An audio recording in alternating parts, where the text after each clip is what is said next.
Чи реально зайти в САП студенту-випускнику вишу? Чому компанії готові інвестувати у новачків? І як виглядає перший проєкт, перше навчання і перший офер? Переді мною такий виклик, і перед компанією постав такий виклик приблизно 3 роки тому, коли була задача розширити команду пошуками ззовні САП-спеціалістів. І на той момент це дійсно був великий виклик для мене, тому що я не розуміла, як працювати з такими спеціалістами, не знала, де їх шукати. Про САП в університетах не говорять. Як інформаційна система це згадується в якихось там статтях, підручниках, однак надзвичайно коротко і надзвичайно так вскользь, без якихось детальних пояснень, що це і для чого вона використовується. Пам'ятаю свій перший дзвінок клієнту. Навіть навпаки, дзвінок клієнта до мене. Оце для мене, певно, був найбільший острах, бо мені сказали, ми дали твій номер, тобі можуть зателефонувати в будь-який момент. Попит на ринку буде, і ці спеціалісти будуть на вагу золота. Результат, який ми хотіли отримати і отримали, він перевершив наші очікування. І ми цим пишаємося. І тепер точно можна сказати, що більше студентів і більше молоді знають про SAP як систему, новітню систему, європейську систему.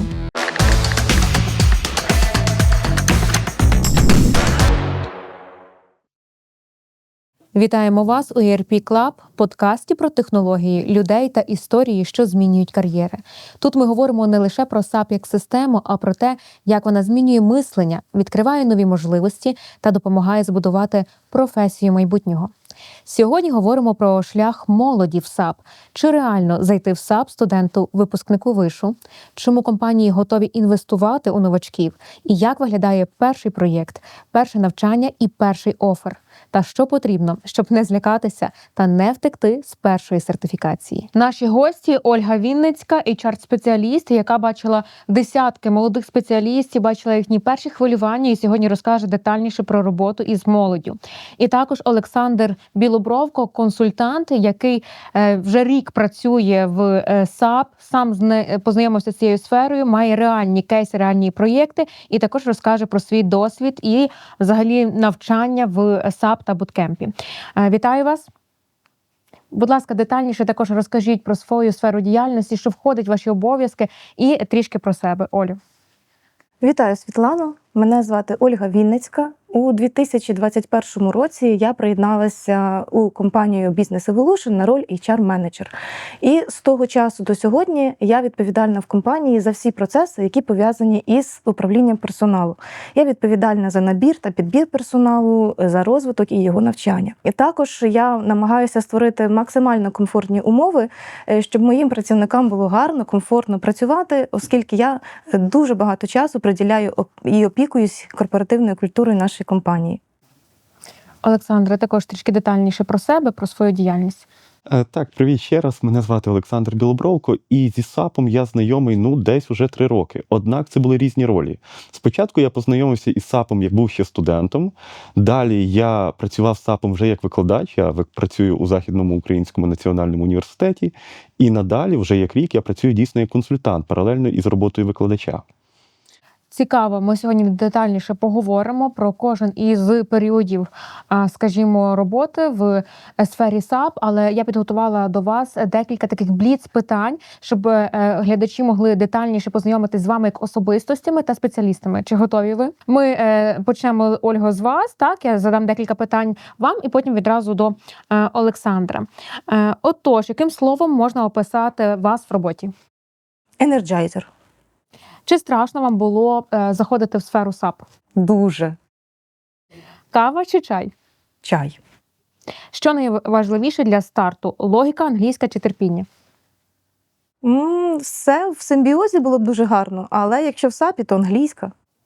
Клас. Переходимо до Олександра. Одне слово, яке описує САП. Можливості. Яка перша емоція після знайомства з першим модулем була? Наскільки то складно і наскільки то глибоко. Що легше, іспит в університеті чи перший САП-тренінг? Напевно, САП-тренінг, бо то цікавіше і набагато незвичніше, ніж університетський іспит. Що обираєте в перевагу? Дані чи інтуїція? Дані. Все-таки аналітика. Класно.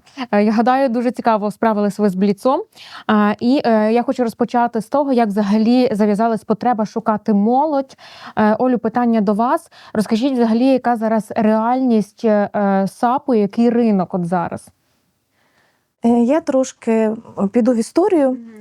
Переді мною такий виклик, і перед компанією постав такий виклик приблизно 3 роки тому, коли була задача розширити команду пошуками ззовні САП-спеціалістів. І на той момент це дійсно був великий виклик для мене, тому що я не розуміла, як працювати з такими спеціалістами, не знала, де їх шукати.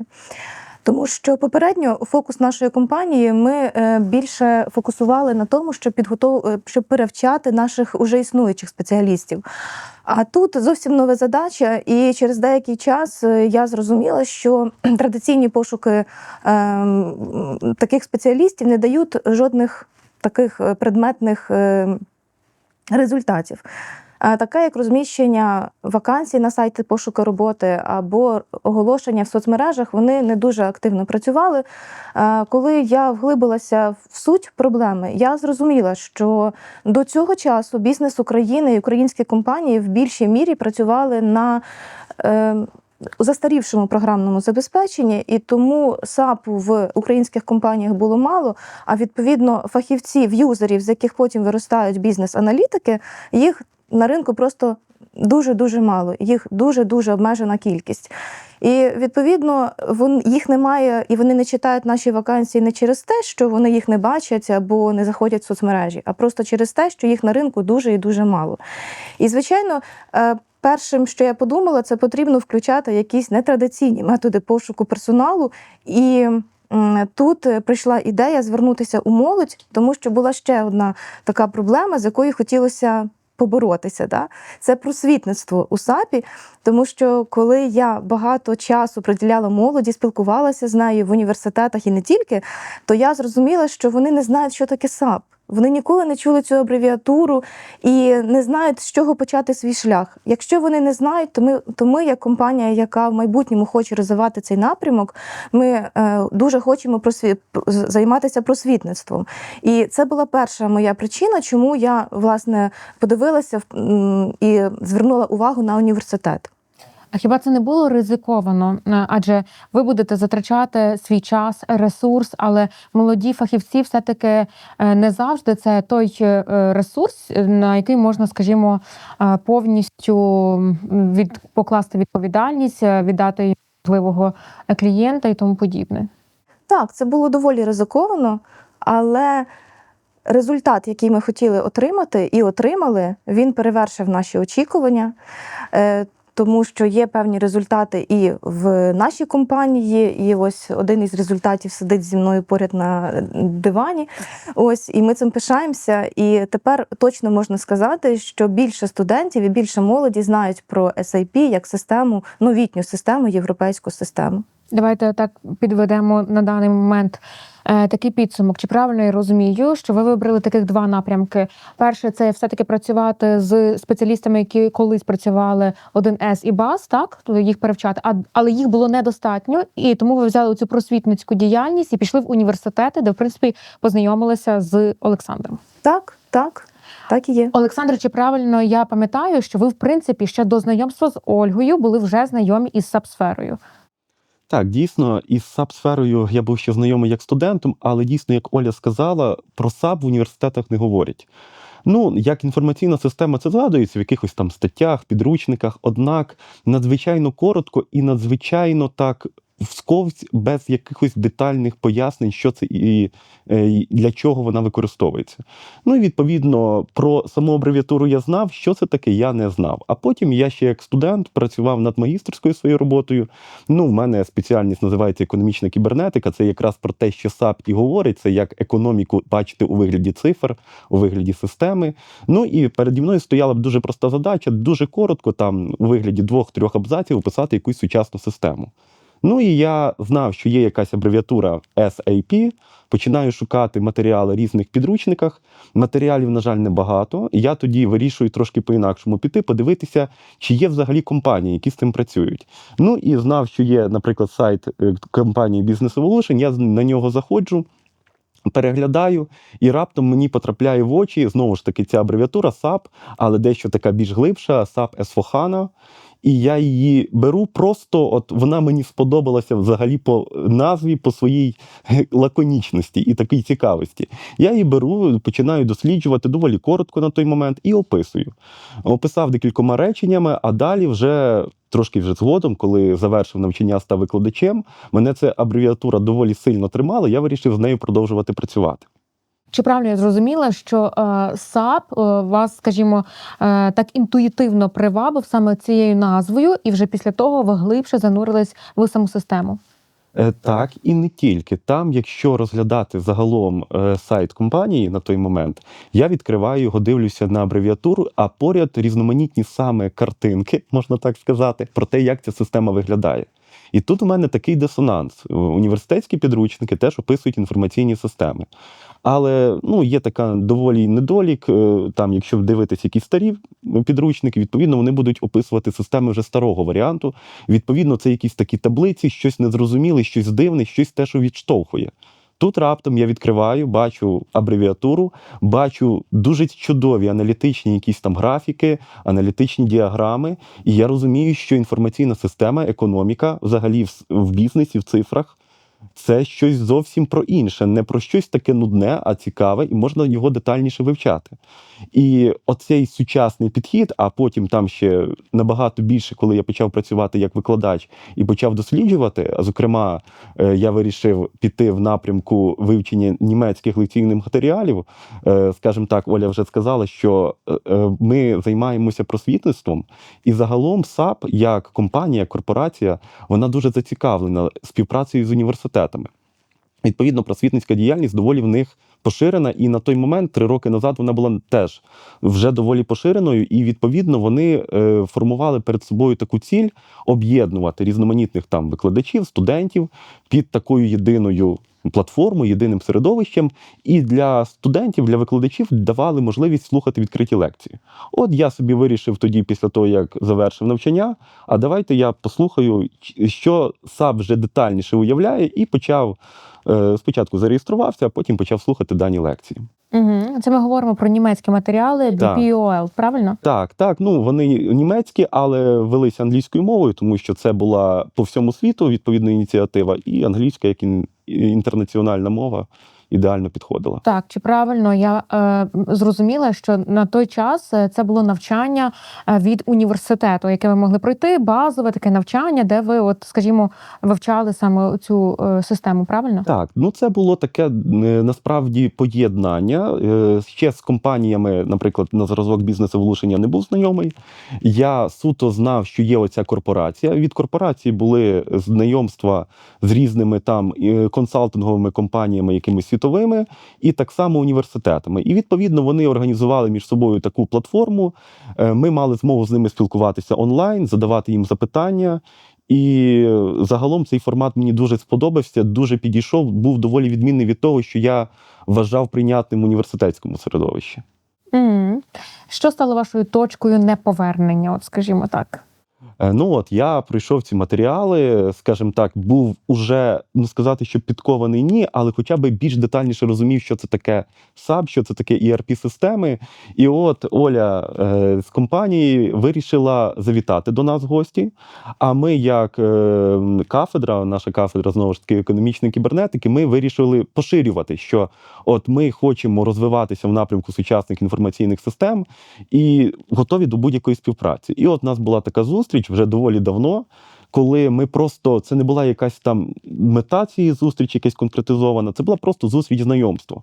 І я побачив, що ми можемо розвиватись не просто як університет просто між собою десь там спілкується або з іншими університетами, можемо співпрацювати з компаніями. І це, скажімо так, оце усвідомлення, знайомство, це, я би сказав, точка неповернення. Ольго, розкажіть, як саме відбулась і, скажімо, в що вилилась ваша співпраця і зустріч з Олександром?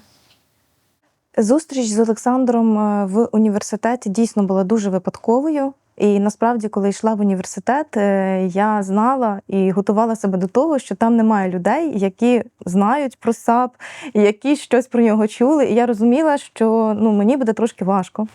І було максимум мого здивування, коли я познайомилася з Олександром. Він на той момент уже так багато знав про САП, і він уже навіть мав ідею в голові створити навчальну програму майбутнім студентам для того, щоб поширювати цю думку про САП, саме інформацію. І для мене це було дійсно мега круто і мега цікаво, тому що я зрозуміла як HR, що в середовищі САПу є ще такі ініціативні молоді викладачі, студенти, які готові поширювати цю інформацію. І, звичайно, ця зустріч просто так не відбулася, тому що ми мотивували Сашка далі вчити САП, ми всіляко підтримували його ідеї, ми казали йому про те, що ми максимально будемо підтримувати його в цьому навчанні і готові йому допомогти у будь-яких його питаннях. І так ось інтуїтивно у нас з Сашком побудувався такий інтуїтивний SAP-буткемп. Тому що після того, як Олександр закінчив курси, ось ці BPLL, він звернувся до мене і до нашої компанії, щоб ми дали йому вектор розвитку в навчанні далі по САПу. Скажу чесно, на той момент у нас не було ні організованої програми навчання, ні структурованого якогось бачення, як це все робити. І тому я ту співпрацю з Олександром називаю таким інтуїтивним буткемпом. Він до нас звертався з певними питаннями. В цьому буткемпі дуже допомагав Сергій Велько, це наш керівник відділу напрямку впровадження і підтримки САП. Відповідно, Олександр звертався, це були багато зустрічей, він нам ставив питання, ми з Сергієм намагалися допомогти Олександру у всьому. Тут почалися його перші знайомства з нашими САП-спеціалістами по різним напрямках. І от таким чином, поступово, десь, напевно, півроку тривав наш буткемп, ми з Сергієм можемо попишатися тим, що Олександр вдало захистив сертифікацію, і на той момент, через півроку, він вже був таким сертифікованим САП-спеціалістом. Чи правильно я розумію, що, в принципі, зараз це вже все систематизовано, пройшло вже 3 роки практично, і Олександр навіть є куратором цього буткемпу, який має компанія Business Evolution, правильно? Так, це так і є, тому що коли з Олександр був першим студентом, хай буде так, нашого буткемпу, і ми з Сергієм зрозуміли, цією командою зрозуміли, що SAP-буткемп має місце, він має бути, тому що він допомагає молодим рухатись далі. І нам, щоб було простіше рухатися з такими спеціалістами, ми розуміли, що його треба організувати в певну систему.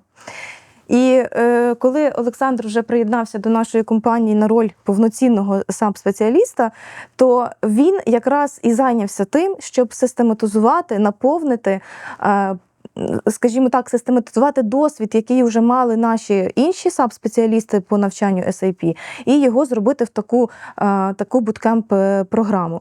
Тому що тут є ще одна така в САПі проблема або нюанс, що інформації про САП дуже багато, різних сайтів, статей і так далі, їх є дуже багато. І я неодноразово чула від наших внутрішніх САП-спеціалістів, що ти починаєш заходити в САП з одного боку, потім тебе перекидає з одного сайту на інший, і ти вже блудишся в цих самих сайтах і так далі. І от, власне, Олександр взяв на себе таку роль, він спростив час на пошуки правильної інформації і організував це ось такий буткемп.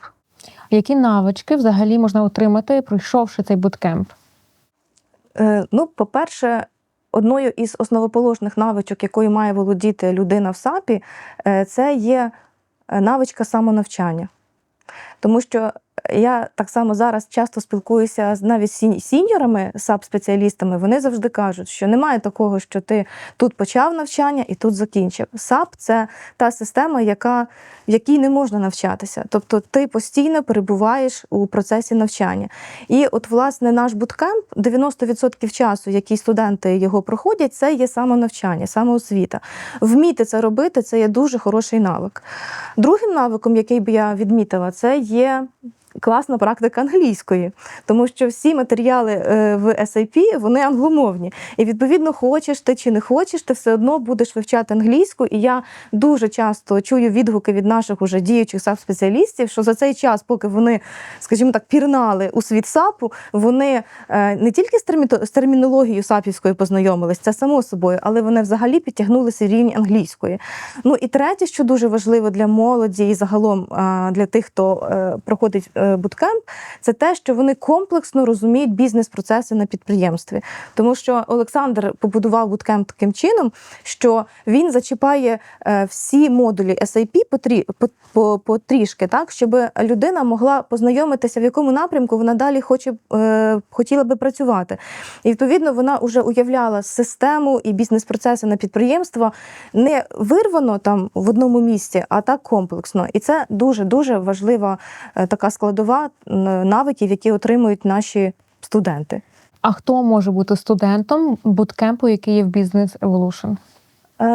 Ми зосередили свою увагу на декількох категоріях, найбільш які нам підходять під буткемп. Перша категорія – це люди, які в минулому мають досвід роботи, наприклад, з фінансами, тобто які вже в минулому мають досвід роботи в бізнес-процесах. Це можуть бути фінансові, виробничі і так далі. Дуже часто такі люди хочуть перенавчитися, хочуть себе розвивати і бачити в іншому напрямку, але не знають, з чого почати.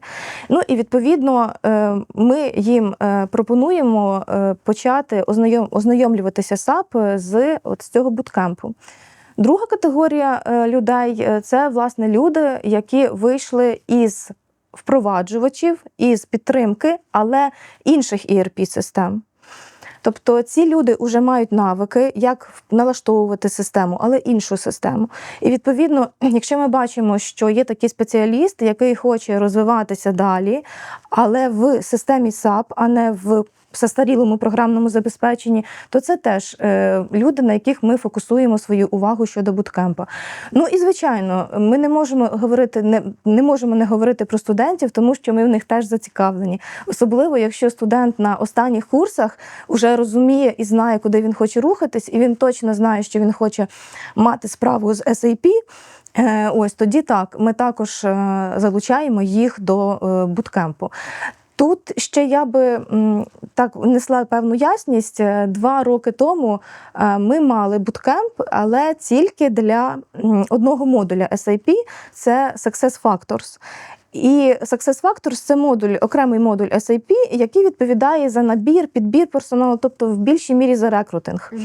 І в той модуль можна було залучити більше студентів, тому що цей модуль є, скажімо так, простішим в розумінні бізнес-процесів, які там налаштовуються.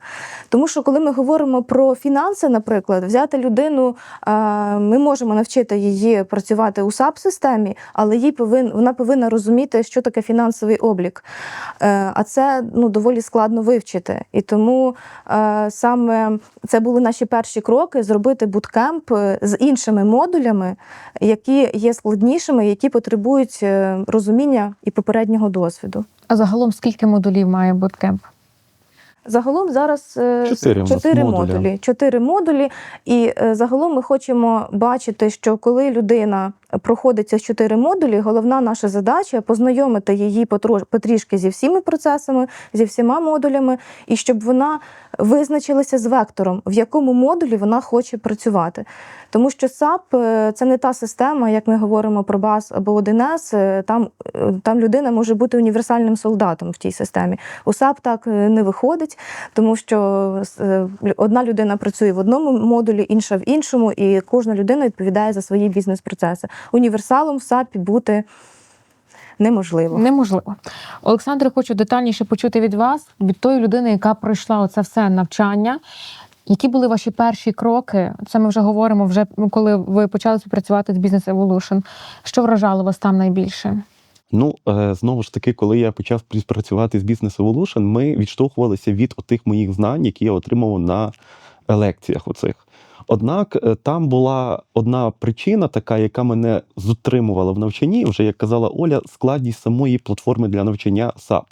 Тобто, як дійсно SAP собі орієнтується на самонавчанні. Тобто ти відкриваєш велику кількість навчальних програм, досліджуєш, проходиш тестування, в кінці маєш змогу сертифікуватися. Однак зорієнтуватися у цій великій кількості доволі складно. І особливо складно навіть не стільки там тому, хто не розуміє бізнес-процеси, а той, хто в цілому не розуміє підходи, як західний світ ідентифікує бізнес. Там зовсім по-інакшому логіка ведення бізнесу, логіка ведення інформаційних систем по бізнесу, і, відповідно, логіка навчання дещо поміняється. Якщо ми говоримо про нашу університетську освіту, в нас дійсно от є такий стандартний поділ. Бухгалтерський облік, вивчаєш бухгалтерський облік, ідеш бухгалтером, як нас так стандартно привчили. Або вивчаєш інформаційні технології, йдеш працювати в сфері IT. У SAP зовсім по-інакшому. Там, якщо ти хочеш вивчати SAP, ти маєш і одразу вчити фінансовий облік, хоч базовий, але маєш знати. Паралельно ти маєш розуміти, що це таке дані і як з даними працювати. І паралельно ти маєш розуміти якісь там базові логістичні процеси. І це тільки такий весь набір, який я швидко згадав.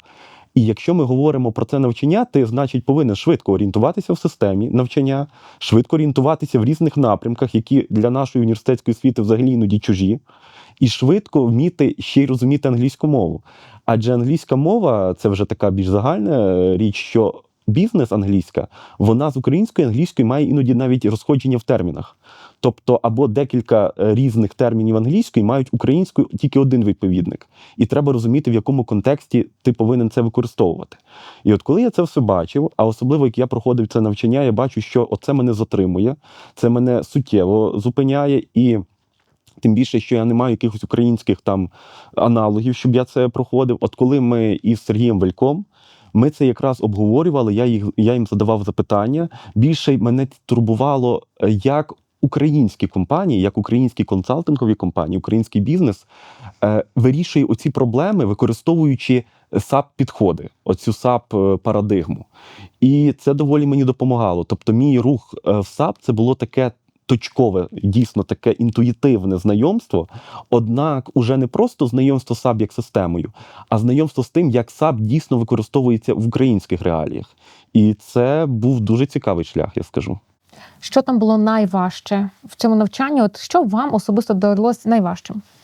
Ну, от дійсно, найважче – це оця різноплановість SAP. Тобто я завершував економічну кібернетику, мені, напевно, було навіть дещо легше, бо я вивчав і економіку, вивчав IT-частину, але я коли починав заглиблюватись, я бачу, що треба знати і економічні процеси, ну і розбиратися в мові IT, і одночасно не заплутатися і не залізти надто глибоко. SAP – це така нескінченний, можливо, навіть назвати колодязь, і якщо ти випадково, або навіть не колодязь, а лабіринт, і якщо ти випадково зайдеш не в той напрямок, ти і назад не виберешся, і вперед не знатимеш, куди йти. І консультанти – це, я дійсно, коли почав працювати, як почав спілкуватися з консультантами, це настільки люди, які можуть швидко зорієнтуватися в абсолютно різних проблемах і їх намагатися хоча б рухатися в тому шляху, щоб вирішити. І оце мене дуже в них саме захоплювало, і при розмові я це почав бачити, і я почав пробувати разом з ними якраз правильно підбирати свій шлях навчання і одночасно вже собі формуючи ідею, як там можливо розвивати той буткемп. Тобто я собі не тільки просто навчався, а проходив якийсь там момент навчання і думаю, ага, можливо якось попробуємо це в майбутньому, якщо буде змога, переналаштувати. Тобто, завдяки тому, що буткемп, скажімо, створювався, але ви мали можливість спілкуватися з реальними на той час діючими SAP-консультантами Business Evolution, це воно дуже допомогло сформувати і вам розібратися точніше в оцих всіх процесах, правильно? Так, це було можливість дійсно спілкуватися з консультантами. Це так само я би відзначив університетську базу, адже дійсно, якби не підтримка, знову ж таки, з боку кафедри, а кафедра була доволі зацікавлена в тому, щоб я розвивався в напрямку автоматизації. І я з одного боку як брав можливість спілкуватися з консультантами, так само я і розвивав напрямки в університеті. А в університеті доволі так цікаво, якщо ти починаєш пробувати щось навчити студентів, ти одночасно повинен добре розуміти і в тому, що ти викладаєш. І навчаючи студентів, я навчався паралельно сам. Тому це були такі різнопланові сторони, які один одного доповнювали теоретично, практично. А буткемп ще дозволяв змогу попробувати і систему на практиці, що дуже було важливо, особливо в тому, що оці попередні, знову ж таки, німецькі курси цього не давали, на жаль, змогу. Або якщо давали, то на базі, знову ж таки, німецьких реалій. Або там європейських. А ми говоримо про українську якраз систему, яка все-таки буде відмінною від того, що пропонує європейський бізнес або європейські схеми там економічні. Коли настав той момент, що ви для себе зрозуміли, так, я вже розібрався у САП? Ну, сказати, що я розібрався в САП, то, напевно, я досі не розібрався в САП і не впевнений, що за років 10 розберусь. Це, знову ж таки, такий лабіринт, що його вивчити, на жаль, нереально. Однак він дає декілька важливих переваг. Дійсно, ти не можеш бути там солдатом, який буде знати досконало всі сфери, однак ти можеш піти в вущий напрямок. Це вже, знову ж таки, ті, хто проходять буткемп, вони спочатку там вивчають різні напрямки, потім заглиблюються в більш детальніший в якийсь один і його вивчають. І змога вивчити його досконало дає тобі змогу дійсно в оцій своїй вузькій сфері бути надзвичайно висококласним спеціалістом. І паралельно знати всі решта процесів. Угу. От ви, Олександре, розповідаєте, що ви так, буткемп, ви там і навчалися, потім його систематизували, почали викладати студентам, плюс у вас ще університетська робота. Як ви це все поєднували і чи ця ваша завантаженість, вона не впливала на якість вашого результату? Ну, поєднувати це дійсно такий був непросте рішення, але скажу, що певно це було б неможливо, якби не підтримка як зі сторони компанії, так і зі сторони університету. От це, що взаєморозуміння ми знайшли, це було, певно, найкраще рішення, і воно дійсно дало результати свої. З одного боку, я співпрацював із компанією і залучався вже і після буткемпу в роль стажування, мав змоги в реальності попробувати різноманітні задачі. І паралельно я мав змогу працювати теоретично з цим. Я ще так само навчаюся на аспірантурі, відповідно, я обрав собі ще це як науковий напрямок. Тобто я вже підійшов, не знаю з якого боку, тільки до питання САП. І так само ми зараз на кафедрі, ми поставили доволі амбітну ціль. Знову ж таки, про те, що я казав раніше, на жаль, українська освіта доволі відірвано це вивчає. Ну, зараз, звісно, ми почали трохи розвиватись в цілому, я маю на увазі. Однак, от ми ставимо зараз собі ціль створити підручник, який не буде фокусований, от, наприклад, на бухгалтерському обліку, а на цілісному поєднанні всіх процесів, використовуючи, звісно, ідеї САП, бо САП, мені здається, вони пішли в цьому рішенні, в цих ідеях найбільше, і ми пробуємо зробити україномовний підручник, який використовує англійські підходи, англомовні терміни, давайте так назвемо, і дає змогу, наприклад, широкому колу, давайте знову ж таки за студентів, познайомитися із ними. Тому, скажімо так, робота йде активна, і якби не робота Business Evolution, я би цього точно не зміг. Адже те, що ти можеш побачити, можеш поспілкуватися, цього, на жаль, жодна книжка не дасть. Дуже класна ідея. Ольга, чи правильно я розумію, що так, буткемп створили, Олександр пройшов сертифікацію і він отримав реальну роботу з реальними, скажімо, кейсами. Розкажіть, як це було наважитись молодому спеціалісту віддати такого важливого клієнта, отак, скажімо? Це був дуже важливий крок для нашої компанії, для команди SAP. Я пам'ятаю, як це було, тому що на той момент ми з Олександром спілкувалися багато-багато разів. Зараз не згадаю, скільки часу це займало. На той момент я розуміла, що Олександр має дуже багато зайнятостей, активності дуже багато, і це дещо мене стримувало в тому, щоб одразу доручити йому роль SAP-спеціаліста одразу в проєкті. І тому ми з ним постійно спілкувалися на предмет того, як він зможе поєднувати всі свої роботи. Да? Тобто і навчання в аспірантурі, і роботу на кафедрі, і тут ще роботу з клієнтом. А клієнти у нас люди вимогливі, вони знають, що таке дедлайни, вони хочуть з тобою спілкуватися тоді, коли їм це зручно, а не тоді, коли є час. не тоді, коли є час. Тому, відповідно, ми з Олександром дуже багато часу проговорювали ці всі моменти. Ми його готували до цих викликів, які будуть при роботі з клієнтом. Але десь навіть інтуїтивно я розуміла, що він уже десь готовий. А як це сталося? Ну, по-перше, Олександр вже був сертифікованим спеціалістом, він вже мав теоретичну базу знань у САПі. Тут з його знаннями питань не було. І при одній розмові, напевно, десь під останніми, коли ми його залучили до проєкту, я дуже часто звертаю уваги на м'які навички, і я йому пояснювала, казала, що це ж робота з клієнтом, це є ризики, це є твоя відвага в якомусь сенсі цього слова. І він на мене так подивився і сказав: «Олю, я готовий. Можете мені довірити, і я це зроблю». І для мене це стало поштовхом, і саме тоді почалося його сходження. Да? Тобто я вже така йшла до свого CEO, до Мирослава, йшла з таким, кажу, от у нас є студент, не студент, вже навіть викладач, але він справиться. Тобто я була вже максимально впевнена в тому, що ця людина готова поєднати це все і зробити це максимально класно. Ну і результат. Це, знаєте, такий гарний лайфхак чи порада для молодих спеціалістів, як все-таки бути ініціативним, отримати першого клієнта. Це озвучити, випередити думки HR і все-таки сказати про свою готовність. Ви так багато, Ольга, розповідаєте зараз про роботу саме з молоддю.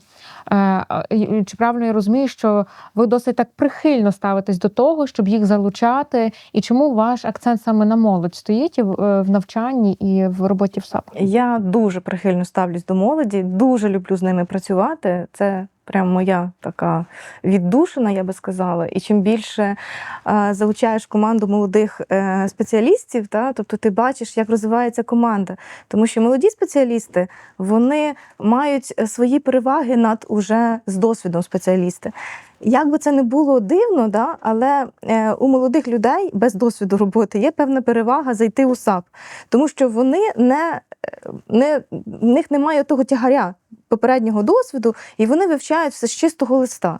А я, знову ж таки, часто спілкуюся з САП-спеціалістами, і вони кажуть, що ті попередні знання, які ми мали колись в бізнес-процесах, вони ось краще б їх не було, і ми їх не знали, і ми це починали вчити з самого нуля.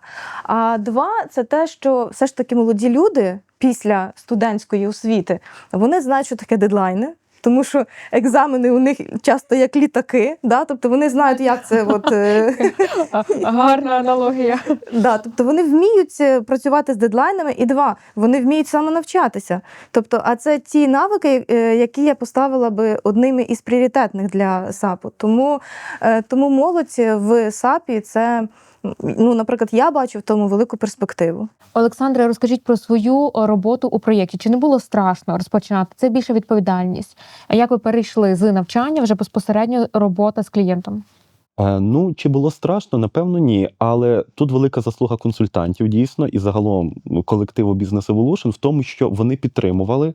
І от коли в мене була якась непевненість, а правильно я роблю, чи, можливо, я щось не знаю, то вони казали, не хвилюйся, на якомусь етапі ти це все вивчиш. Тобто не треба в даному випадку щось ставити собі якісь максималістські вимоги, просто будь собою, використовуй свої знання і не хвилюйся при розмові. І далі, коли вже я почав працювати над проектами, я виявив, що дійсно це не є надто складно, особливо якщо ти, по-перше, маєш змогу повністю бути спокійним та виразити там свої думки, свої якісь знання, ти маєш змогу там підготуватися.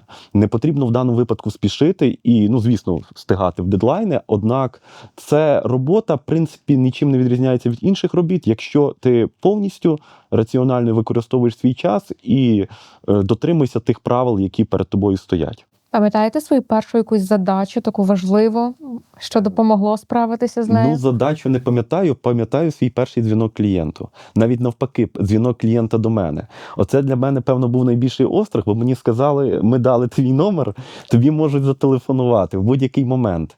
І що, дзвонять, і я піднімаю трубку, думаю, я ще тоді поставив на запис, думаю, якщо щось пропущу, треба переслухати. До речі, на початку воно дуже корисно. І от те, що там у нас і наради записуються, це дійсно такий гарний момент, що можеш потім переслухати, щось дослухати, допрацювати. Ну і дзвонить мені клієнт, задає якесь питання, в принципі, я так орієнтуюся в ньому, а однак, що я зрозумів, те, що на тій стороні трубки ті самі люди, працівники там бізнесу, вони нічим від нас не відрізняються, вони розуміють свої проблеми, вони розуміють, що ми готові їх вирішити, якщо в нас щось не виходить, то вони підуть на зустріч.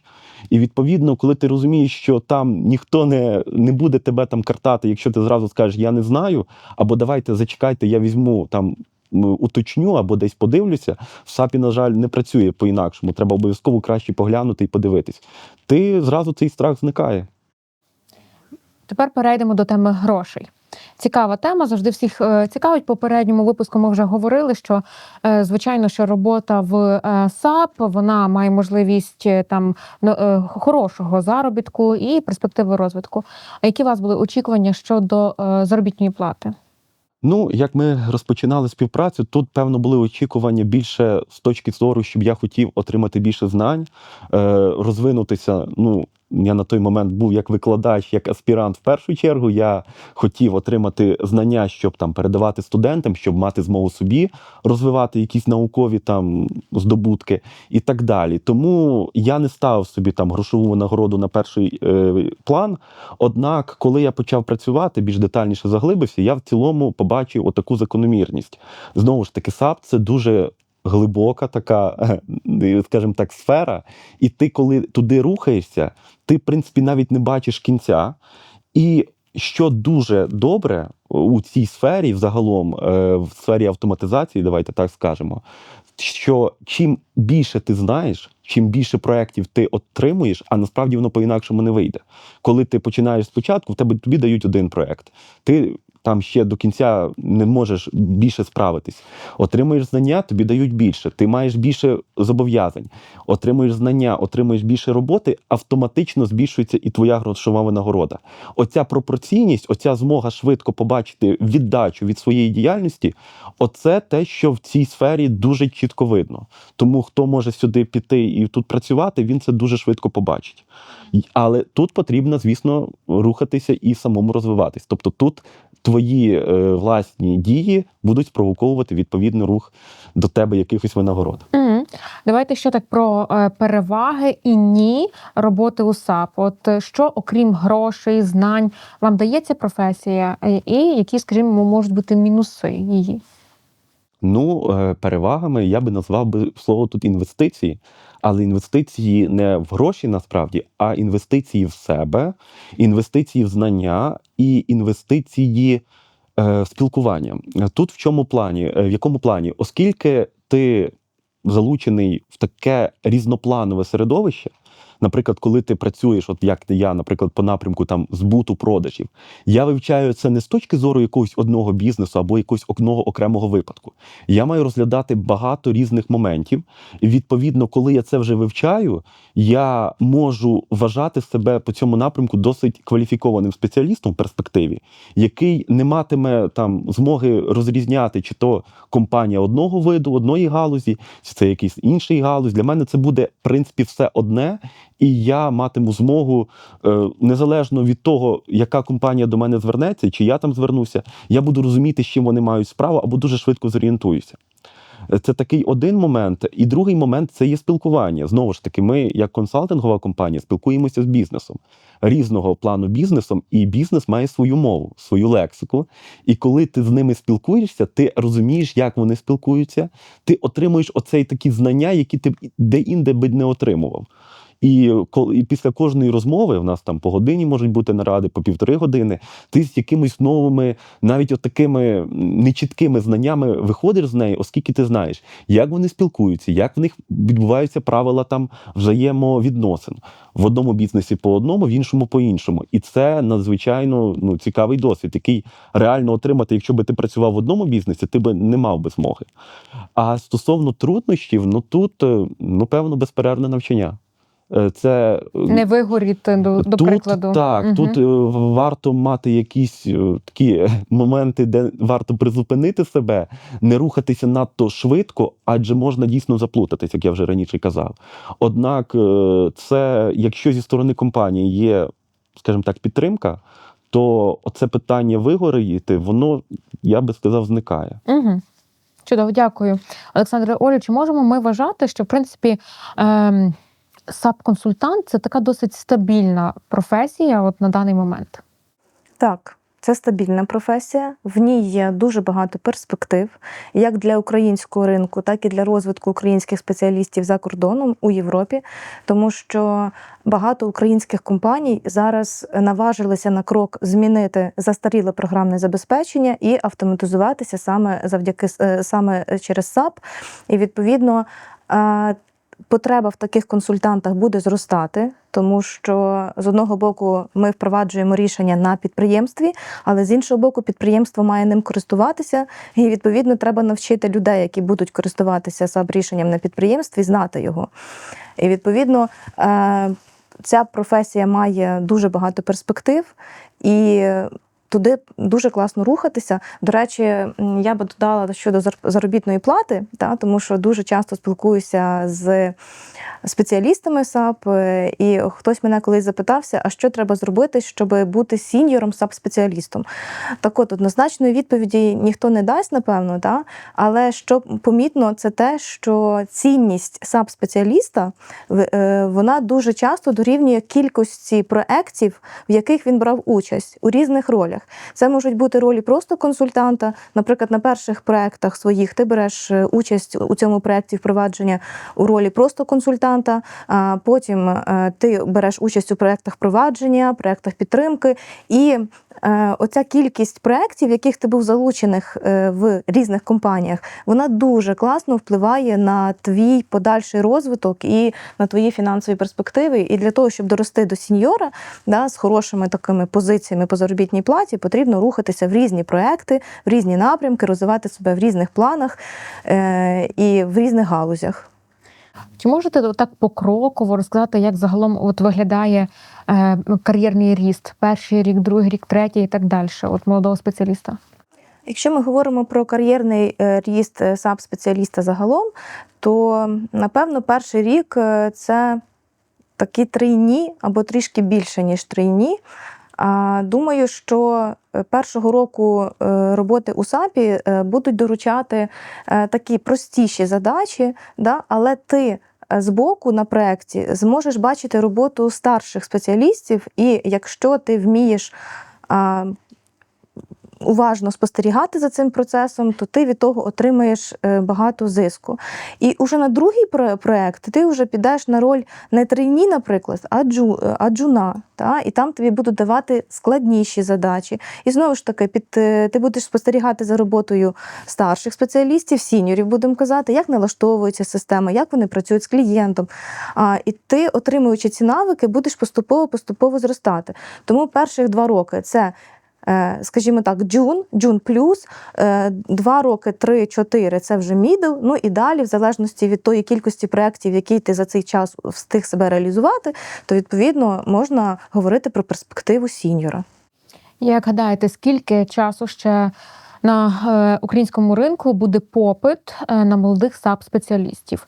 Я говорю до тих, скажімо, наших глядачів, які задумуються, чи варто їм сюди йти, чи, можливо, ще не час, бо, наскільки я розумію, що це дуже активно зараз затребувана така професія. От ваша думка щодо попиту на українському ринку?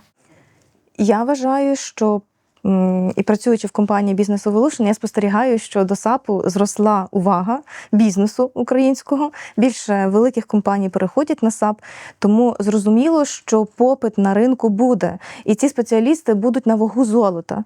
Тому що спеціаліст не може вирости просто так. От він собі там вивчився і вирос. Він має пройти шлях в компанії від юзера, наприклад, там користувача просто системою, і дорости до більшого левела.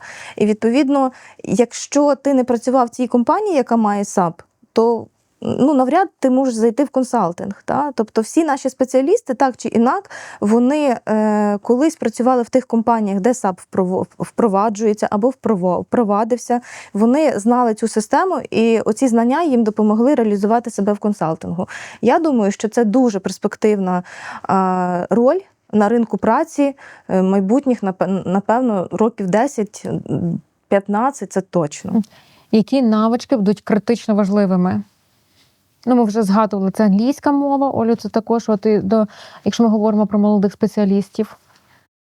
Так, англійська мова – це є одною із основоположних навичок, тому що, на жаль, це дуже сповільнює шлях розвитку такого спеціаліста. Якщо знати англійську, то це йде все набагато простіше і набагато швидше.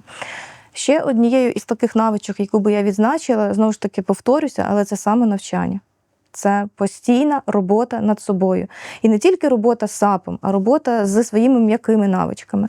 Тому що робота консультанта САП, вона дуже цікава з тої точки зору, що з одного боку ти повинен орієнтуватися в САП-процесах, а з іншого боку телефонної слухавки клієнт, який тобі щось розповідає, він може тобі свої болі розказати. Тобто ти маєш бути ще трішки психологом, щоб зрозуміти, що від тебе хоче клієнт, і задовільнити всі його потреби.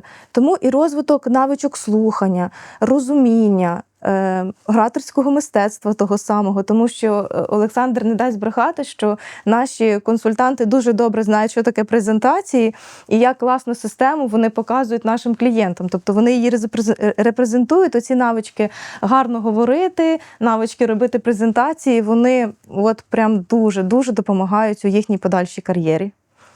Олександре, як гадаєте, чи штучний інтелект може витіснити, можливо, з часом людей, тобто консультантів безпосередньо? Якщо сказати саме про напрямок автоматизації як консультування, то поки що в штучного інтелекту слабкі позиції, я б назвав. З програмуванням він справляється, це я навіть скажу, з точки зору як викладач, який бачить, як студенти використовують штучний інтелект. Для програмування вони штучний інтелект добре використають і добре покажуть. А в нас є дисципліна моделювання бізнес-процесів, якраз робота консультанта, який має відобразити. То маю великий приклад того, що студенти штучний інтелект не можуть використати для того, щоб показати роботу консультанта. Тут, мені здається, в перспективі воно зміниться, тобто штучний інтелект буде розвиватися, і САП так само розвиває свій штучний інтелект. Однак, я би так сказав, краще консультанта або навіть зрозуміти клієнта, певно, ніхто не зможе. Пояснити штучному інтелекту так, щоб він зрозумів, доволі складно буде клієнту, а консультант якимось чином, але зрозуміє, тим більше він знає, знову ж таки, як спілкується клієнт, якою мовою, якими термінами, які в нього є болі. І тут, я би сказав, станом на зараз в автоматизації, особливо якщо ми говоримо про сучасну автоматизацію там на західних стандартах, то перспективи в українських реаліях, величезні, як на мене. Класно. А як ви бачите свій розвиток в професії, в кар'єрі? Тут, знову ж таки, враховуючи мою різноплановість, то це буде і розвиток в плані наукової діяльності. Знову ж таки, я планую і захистити наукову роботу по цьому напрямку, свою дисертаційну роботу. І якщо ми говоримо про роботу в САП, то це, як я казав, поєднання з одного боку розуміння всіх процесів в цілому, а це досягається тільки роботою над різними проектами. Вони є різні, ти бачиш один свої особливості, другий інші, і якось потім формуєш цілісну картину. І паралельно заглиблюватися ближче у ті напрямки, які я сам для себе обрав. І тут дійсно хотів би доповнити Олю, що кожен може знайти той напрямок, який для нього буде ближчим. І кожен може знайти той напрямок або ту діяльність, яку він вважає доволі для себе близькою. Тобто, якщо брати про себе, я як викладач, я от дійсно не думав, наскільки робота викладача буде дотичною до роботи консультантів. Бо бізнес, коли ми з ними проводимо ті презентації, насправді від викладання нічим не відрізняється. Ти повинен їм пояснити, ти повинен доступно пояснити і дати відповідь на ті питання, які будуть їх турбувати. Тому тут про це найкращі, скажімо так, засоби, які можуть собі дозволити консультант, це брати ті навички, які він має, і їх максимально реалізовувати. Супер. У мене залишилось фінальне запитання до вас обох. Олександре, що для вас означає САП? Ну, тут я, певно, знову ж таки доповню, я сказав про можливість. І от САП цю можливість дає змогу розповсюджувати по всіх сторонах. Якщо ми говоримо про університети для студентів, САП – це дуже класний спосіб познайомитися з сучасними інформаційними системами і сучасним способом ведення бізнесу. Для університетів з точки зору як викладачів це дуже гарний спосіб переосмислити свої навчальні програми і їх розвинути. А для науки там взагалі, я би сказав, не пахане поле, можна рухатися дуже багато і дуже глибоко. І це так само можливість для бізнесу, адже коли бізнес, зокрема український, він потребує щось нового, щось такого, що базується на сучасних технологіях, САП це якраз демонструє. І використовуючи різноманітні продукти, а рішень там надзвичайно велика кількість, український бізнес матиме там можливість рухатися в тому напрямку, який він для себе поставив. Ну і в цілому консультанти, як я вже сказав, кожен, хто йде в сферу там консалтингу, в сферу роботи САП-спеціалістом, він свої можливості, які в нього є, він може реалізувати наповністю. Мені сподобалось, що ви сказали. Справді, мені здається, український бізнес зараз дуже потребує оцього нової системи автоматизації процесів. Тому це дуже важливо. Оля, а що для вас САП? Для мене САП, як HR-менеджера компанії, в першу чергу, це нові виклики. І я вдячна компанії за те, що ці виклики мені дісталися. Тому що працювати САП-спеціалістами – це окрема тема, це окрема емоція. Я дуже люблю це робити. Мені подобається бути з ними завжди на зв'язку. І я також вдячна компанії за те, що все-таки HR-ів з роллю пошуку САП-спеціалістів в Україні теж дуже мало, які розуміються у цій сфері, які знають, де ці люди є, як їх шукати, як їх розвивати. І я вдячна компанії за те, що дає можливість мені зростати від простого рекрутера до рекрутера САП. Це, по-перше, дуже класна роль, і я вбачаю, що у цьому є майбутнє не тільки моє, але й перспектива взагалі бізнесу в Україні.